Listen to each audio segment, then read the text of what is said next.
This is the linear algebra unit background information. This information is going to be needed for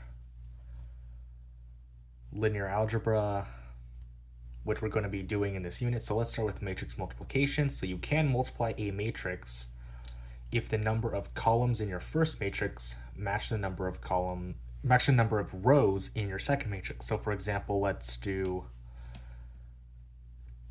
3, 1, 7, 0, 1, 5, 8, 3, 1, and it's multiplied by a matrix that is 1, 2, and 3. So you'd multiply the row by the column to get your new resultant matrix. So you'd get 3 plus 2 plus 21, 0 plus 1 plus, 0 plus 2 plus 15, 8 plus 2 plus 3, in which you then get 26, 17, and 13 as your new matrix. So whenever you're multiplying a matrix, these conditions have to be met. So how would you know the dimensions of your new matrix? Well, this is a 3 by 3 matrix, and this is a 1, and this is a 3 by 1 matrix, where the first, so it's basically 3 rows times 3 columns.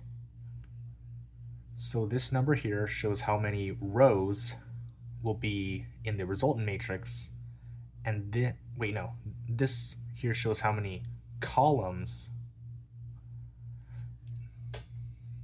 No, it is rows. This here shows how many rows will be in the resultant matrix, and this number here shows how many columns will be in the resultant matrix, like right here. And that's how you can multiply matrices. Now, you can model systems of equations using matrices and matrix multiplication. So let's go over an example. So 5x plus 7y plus 3z is equal to 9. 7y plus z is equal to 3. And 5x plus 5z is equal to 7. So you can turn this into a matrix and model this system, the systems of equations, using matrices and matrix multiplication. So you'd bring the coefficients down for your first equation right here for your left-hand side for the first row. And you do the same for the second row, like that. And if you're missing a variable for systems of equations, you can just think of it as putting a 0 in that place, because you can think of it as 0x plus 7y plus z, and you're going to put the last row's coefficients in here. So this right here is your equation 1, this right here is your equation 2, and this right here is your equation 3. Actually, I might want to label them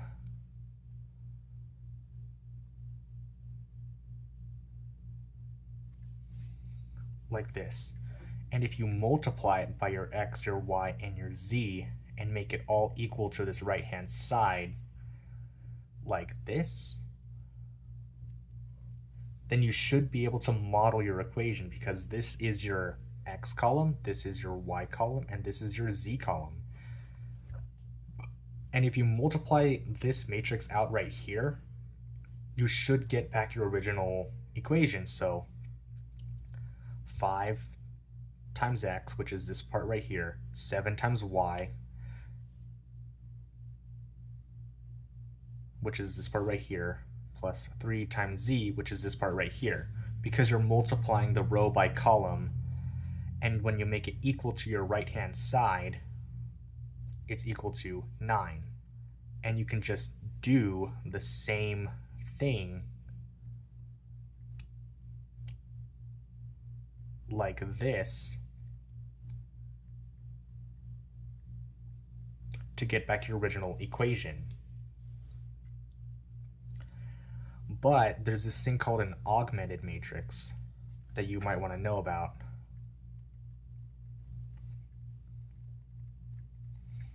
So when you're solving for variables, you might want to use an augmented matrix. So the augmented matrix of this thing up here would be 5, 7, and 3.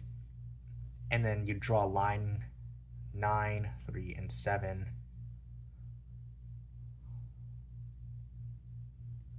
Like that. And this is your x column, this is your y column, and this is your z column. And this right here is your right-hand side. And the reason you might want to put it in this form is because then you can solve the systems of equations and solve for each variable using row operations. So what are row operations? So you've probably learned about this thing called elimination, where it's 5x plus 3y is equal to 9, and negative x plus y is equal to 7. And you could multiply this bottom thing here by 5, and what you'd get is 5x plus 3y is equal to 9, and negative 5x plus 5y is equal to 35. And you could just add these two equations on top of each other like so. So 5x minus 5x, you'd get 0. And for this one, you'd get 8y, and it's equal to 42. And you get that y is equal to 42 out of 8. And you can reduce that to 21 over 4. So if you wanted to solve for your y, that's how you'd do it. But remember, since matrices can be used to model systems of equations, you can do that same thing for a matrix. So let's have a matrix here. Let's just have a 2 by 2 matrix, for example. So it's 1 and 7, 0 and 3, and we'll just make this right-hand side 5 and 2. Actually, let's make this right here 7. So if you wanted to find out what, and if this is your x column and your y column, then it means that x plus 7y is equal to 5, and 0x, which you can just cancel out, plus 7y is equal to 2.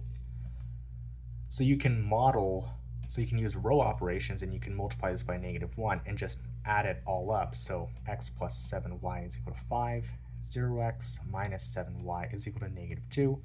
Cross this out and just add them up. So x is equal to 3. Okay, so you can do this stuff like that. But if you wanted to do row operations, it is basically doing this, but it's a shorthand way. So we'll just replace, so we'll make row 1 become row 1 plus negative row 2. And what you would get is 1, 0,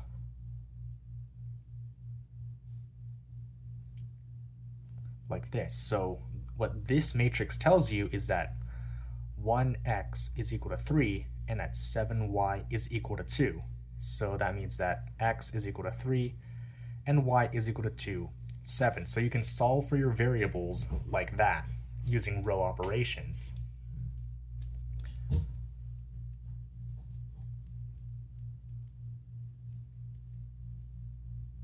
And just a little side note, you can multiply rows by a scalar like I did here by a -1, so you might want to know about that. And let's now talk about multiplying, subtracting, and adding matrices. Or actually, this is not multiplying, it's multiplying matrices by a scalar.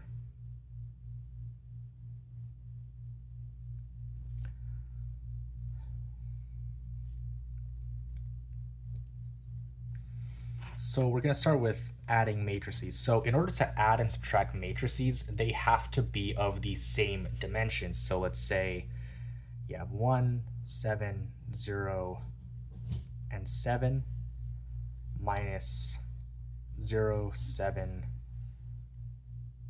8, and 1.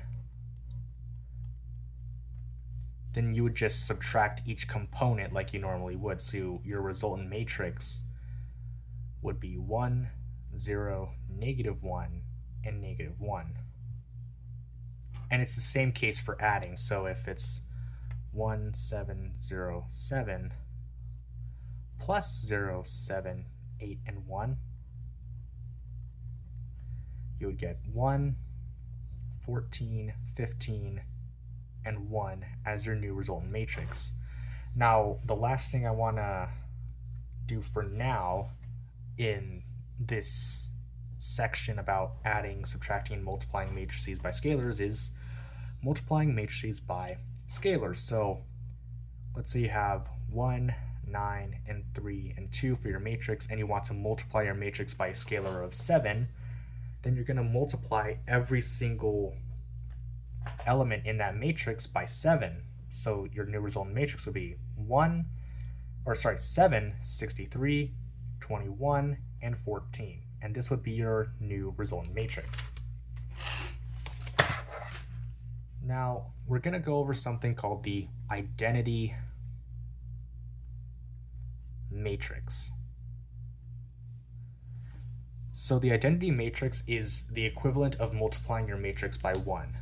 And it looks something like this, where it's a diagonal of 1s from your top left to your bottom right, and every other entry in that matrix is 0. And of course, just to say, your identity matrix is always square.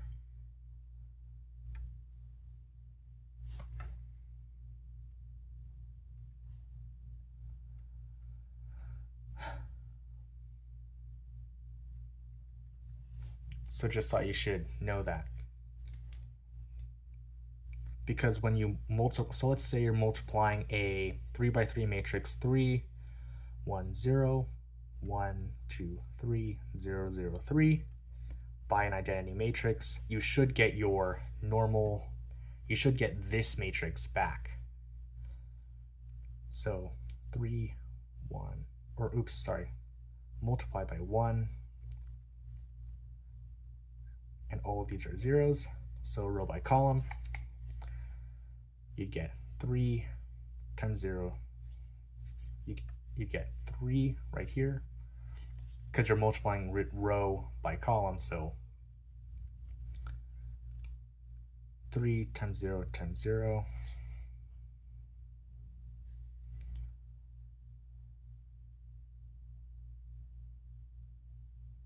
plus 1